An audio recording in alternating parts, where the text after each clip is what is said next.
Hey guys, welcome back to Foreign Tune. I am Derek, and we are still working on my 1975 450 SL. Today, I want to do a little charcoal canister and starter familiarization. Never really thought about taking apart a charcoal canister before, but hey, there's something new. So stick around.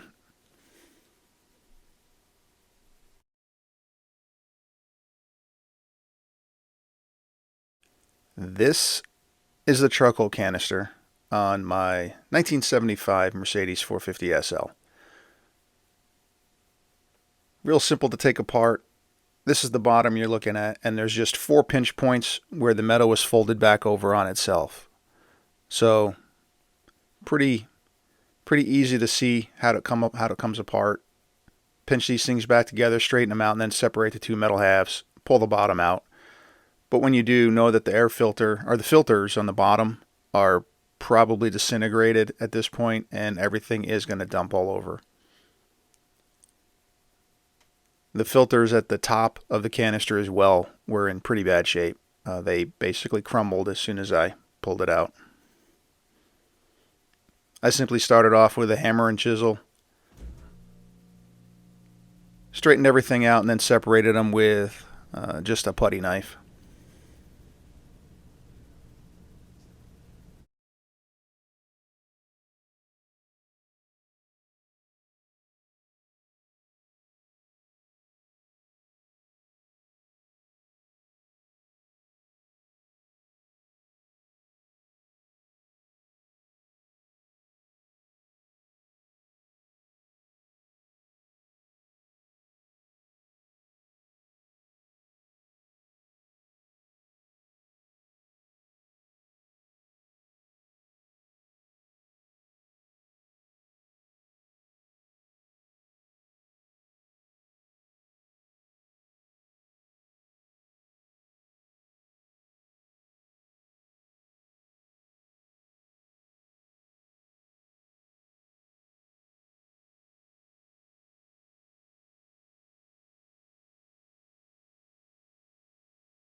Well, there it is.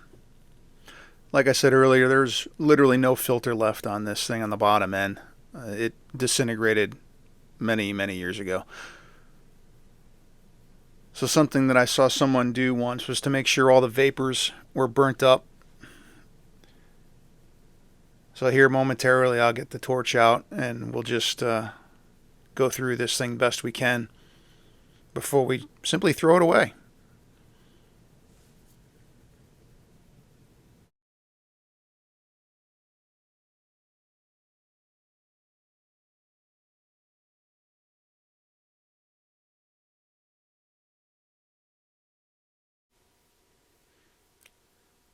So, we're finally getting to the fireworks.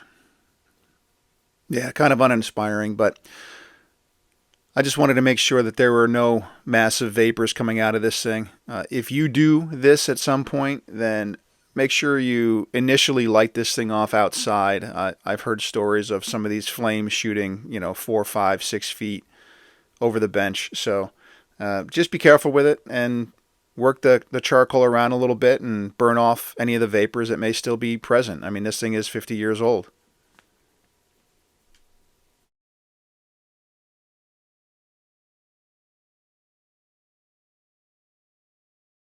Just make sure it went back together pretty easy. So just sanded off the outer edges of the bottom of the canister so the bottom would slip back in pretty easily.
So you can guess what I do with this. Yeah, I just took it out of the blasting cabinet. I wanted to get the top and all the hard to reach places taken care of, and then I just knocked out the rest of the rust or paint removal with the DA sander.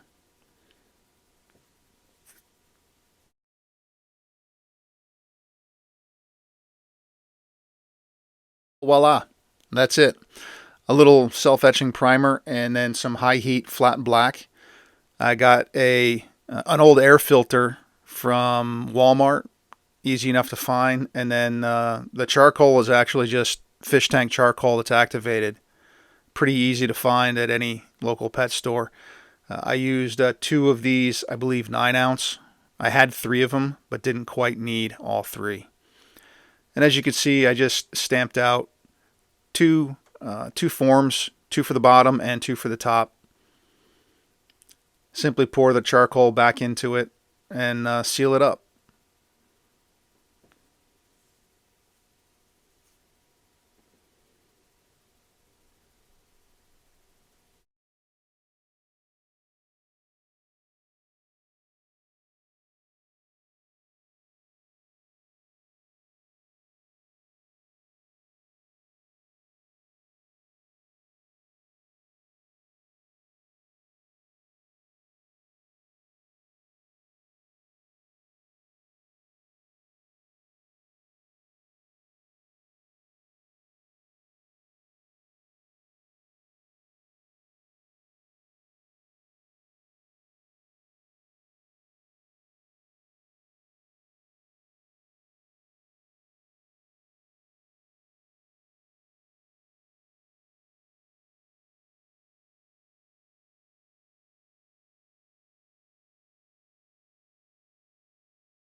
So that about wraps up the charcoal canister. She's sealed, new filters on the top and bottom, and new activated charcoal inside. Set it off to the side, move on to the next project.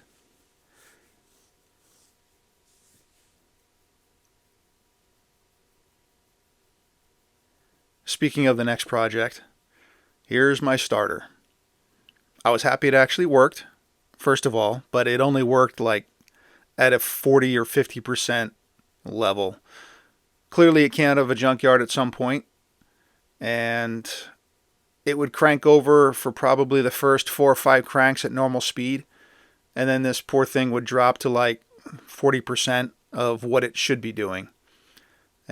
So I knew this needed to be taken apart, cleaned out, lubed up, and inspected. I'm sure the bushings were going to be pretty worn, but I was pleasantly surprised that they weren't. General condition of this thing was it's lived a hard life.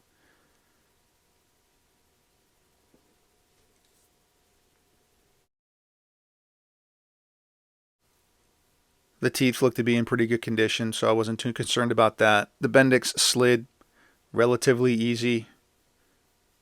Its spinning was the noticeable problem if you're cranking it for more than 2 seconds.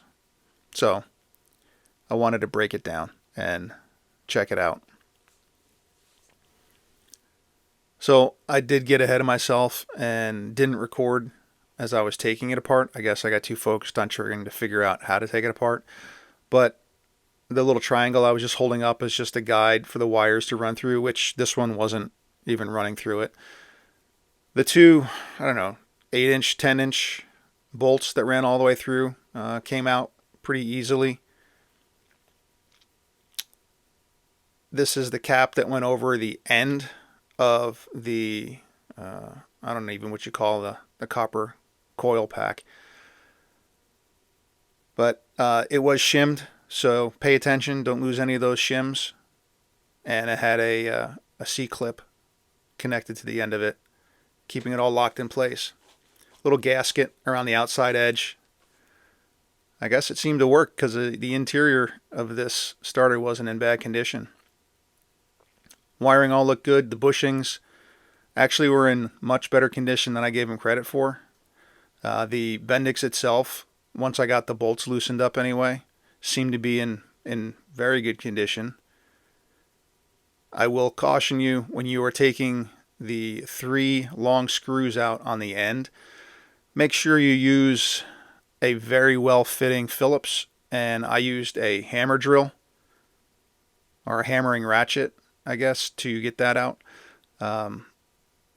Because if you start stripping those bolts, well, you're going to have some serious problems. You're going to end up cutting things, and just it's way more effort if you don't have the right tools to begin with to take this thing apart. So get very well fitting Phillips. There is a plunger. There's the plunger that went inside the hole with that spring that is just laying there on the towel. And the end of that plunger is connected to the armature on the inside. The armature does have a 10 millimeter bolt running through it. Well, correction, it's probably a 6 millimeter bolt with 10 millimeter nut on the end of it. You can see the hole there on the top left. It runs all the way through and keeps your armature in place. And the other end of the armature connects to the Bendix itself.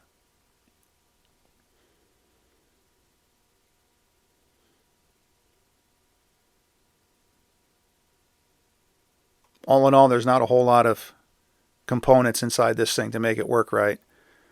But the grease in here was ancient and not exactly grease anymore.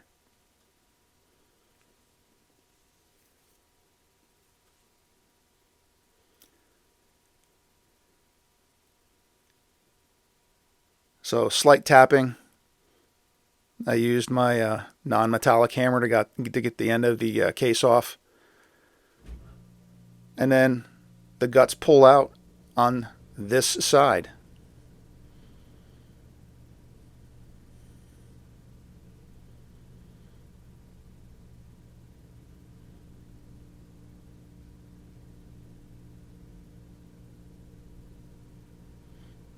You can see the armature I was talking about and the reinforced portion where the bolt ran through from the top to the bottom.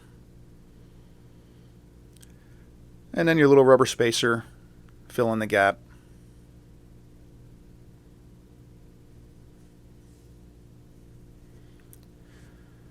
Yeah, the guts came out.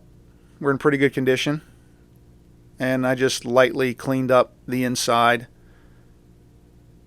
A very light sanding and cleaning with some brake cleaner. And got it back together. The trickiest part of this whole thing is the end cap where this piece mounts. So there's 4 brushes, I should say, that hit in opposite directions around the copper end of the guts. So 2 of them you have to take out, and 2 of them you can leave in place as you remove it. And I'll show you here in a second kind of where it goes, but as you can see, you're going to have to force the brushes away from each other to slip it over the copper end of the starter guts. I used a 90-degree pick and 2 different sides of the brushes that stayed on in order to get it back in place.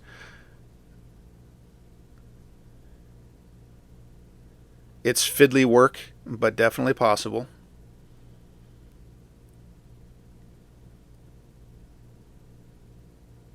And once you get yours apart, you'll be able to see easy enough how it goes back together. Just take it apart slow, one step at a time.